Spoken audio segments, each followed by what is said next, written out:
नमस्कार. पुढचं उदाहरण बघूया काय काय दिलेलं आहे. 3.4 cm त्रिज्या असलेल्या वर्तुळ पाकळीची परिमिती 12.8 cm आहे. तर वर्तुळ पाकळीचे क्षेत्रफळ काढा. म्हणजे सेक्टरचा एरिया काढायचा आहे पण थीटा दिलेला नाहीये. म्हणजे त्या सेक्टरचा त्या वर्तुळ पाकळीचा अँगल दिलेला नाहीये. त्यामुळे तो डायरेक्ट फॉर्म्युला जो आहे तो वापरता येणार नाही की θ/360 वाला जो फॉर्म्युला आहे तो इथे वापरता येणार नाही. मग वेगळा कुठला फॉर्म्युला इथे वापरता येतोय का बघूया. काय काय दिलंय. 3.4 सेंटीमीटर त्रिज्या असलेली वर्तुळ पाकळी आहे आणि तिची परिमिती. आता वर्तुळ पाकळीची परिमिती दिली आहे, वर्तुळाची नाही. त्यामुळे ती आधी वर्तुळ पाकळी काढून घेऊया आपण आणि मग तिची परिमिती काय आहे ते बघूया आपण. तर वर्तुळ पाकळीची परिमिती म्हणजे समजा हे अशी वर्तुळ पाकळी आहे म्हणजे हा सेक्टर आहे. तर याची परिमिती दिली आहे म्हणजेच काय की परिमिती म्हणजे काय असतं की सगळ्या बाजूंची बेरीज जी कुठली आकृती असेल, त्रिकोण, चौकोन, पंचकोन, जी कुठली आकृती असतील त्याला त्या आकृतीला जेवढ्या बाजू असतील त्या सगळ्या बाजूंची बाहेरून बेरीज केली की ती परिमिती होते म्हणजे पेरिमीटर. तर पेरिमीटर कशाचा दिलेला आहे तर सेक्टरचा दिलाय. म्हणजे समजा इथे ओ हे नाव दिलं आणि हे काहीतरी PQ. तर OPQ हा जो सेक्टर आहे म्हणजे ही जी वर्तुळ पाकळी आहे त्याची परिमिती दिली आहे. मग याची परिमिती कशी काढायची तर OP ही बाजू लागेल प्लस PQ हा कंस लागेल प्लस OQ ही बाजू लागेल. हे सगळं बेरीज केली की काय होणार आहे OPQ ची परिमिती म्हणजेच पेरिमीटर. कुठल्याही डायग्रामची पेरिमीटर म्हणजे परिमिती काढायची असेल तर त्याच्या सगळ्या बाजू फक्त आपण काय करत जातो ऍड करत जातो. तर हे दिलेलं आहे की वर्तुळ पाकळी कुठली घेतली आपण OPQ ची परिमिती ही किती दिली आहे 12.8 सेंटीमीटर दिलेली. पण परिमिती म्हणजे काय ते बघूया. तर OP ही बाजू आहे ती प्लस OQ ही बाजू आहे ती म्हणजे OP प्लस OQ येणार आणि प्लस काय येणार आहे हा PQ जो भाग येतो हा वर्तुळ कंसाचा भाग आहे तो पण त्याच्यात ऍड होणार आहे. म्हणजे बाहेरच्या बाजूने जेवढ्या बाजू आहेत त्या सगळ्या तिथे ऍड करत जाणार आपण.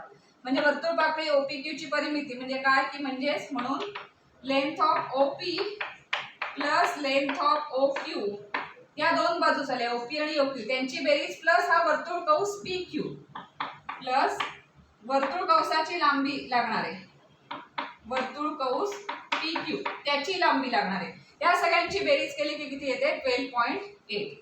तर ही सगळी ऍडिशन किती आली आहे 12.8. आता ह्याची लांबी म्हणजे माहिती आहे का आपण चेक करूया. OP म्हणजे काय असणार आहे त्रिज्या रेडियस आणि OQ म्हणजे पण काय असणार आहे रेडियस आणि त्रिज्या किती दिली आहे 3.4 सेंटीमीटर. त्यामुळे ह्या दोन्ही बाजू किती आहेत तर ह्या 3.4 आहे. त्यामुळे OP आणि OQ ची लेंथ झाली 3.4 प्लस 3.4 प्लस वर्तुळ कंस PQ ची लांबी प्लस वर्तुळ कंस PQ याची लांबी आपण लेंथ ऑफ वर्तुळ कंस PQ असं इज इक्वल टू किती मिळालं 12.8. मग आता वर्तुळ कंसाची लांबी याच्यानं काढता येईल. हे सगळं आपण इकडे ट्रान्सफर करूया म्हणजे येईल ते. म्हणून लेंथ ऑफ वर्तुळ कंसाची लांबी असं लिहिलं तरी चालेल. PQ याची लेंथ किती येणार आहे तर 12.8 मायनस काय करणार इकडून आलेला नंबर. आता 3.4 प्लस 3.4 म्हणजे किती आलं ते 6.8 मायनस 6.8 म्हणजे आपल्याला वर्तुळ कंसाची लांबी मिळेल.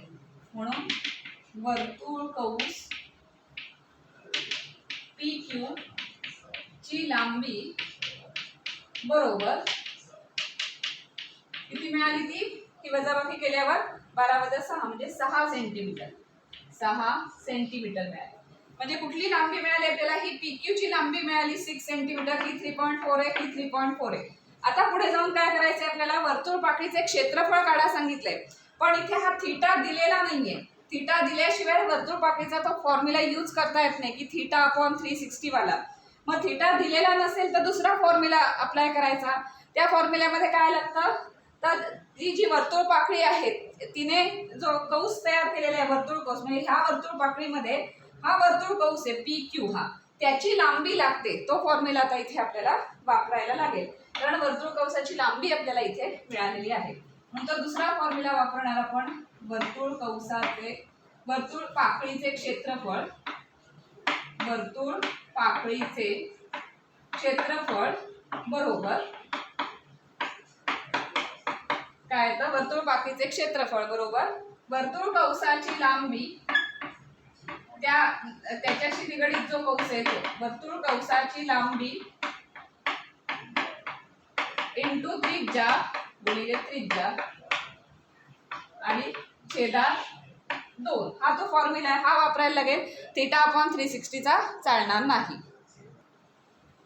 आता हे सगळं मिळालेलं आहे. काय काय, वर्तुळ कंसाची लांबी किती आहे 6 सेंटीमीटर, 6 इंटू त्रिज्या रेडियस दिले 3.4 आणि अपॉन 2 म्हणजे किती आलं ते 6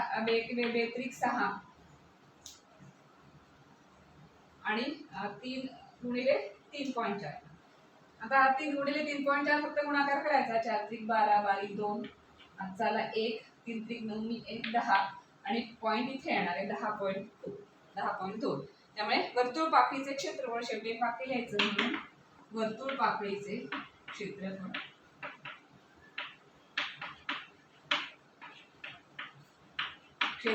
बरोबर 10.2 आणि इथे सेमी स्क्वेअर येईल, क्षेत्रफळ आहे त्यामुळे सेंटीमीटर स्क्वेअर. तर इथे आपण काय केलं की वर्तुळ पाकळीचे क्षेत्रफळासाठी हा फॉर्म्युला यूज केला. काही ठिकाणी थीटा दिलेला असतो तेव्हा θ/360 वाला तो फॉर्म्युला यूज करायचा. त्यासाठी हा फॉर्म्युला यूज करायला वर्तुळ कंसाची लांबी लागते आणि ती लांबी आपण या पेरिमीटर म्हणजे त्याचा त्याची परिमिती दिलेली होती, त्या परिमितीवरून आपल्याला ते काढता आलं.